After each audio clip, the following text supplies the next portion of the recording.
dengan sebaik-baiknya.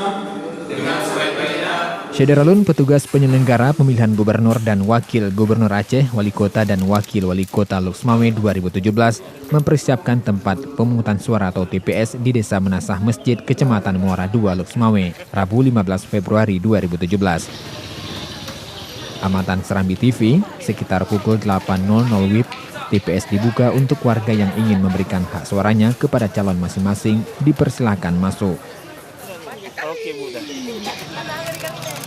Suwaidi Yahya tiba di TPS sekitar pukul 11.30 waktu Indonesia Barat.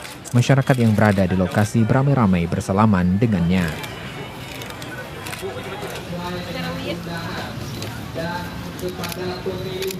Mari sama-sama, tentunya sama saja jadi pemimpin,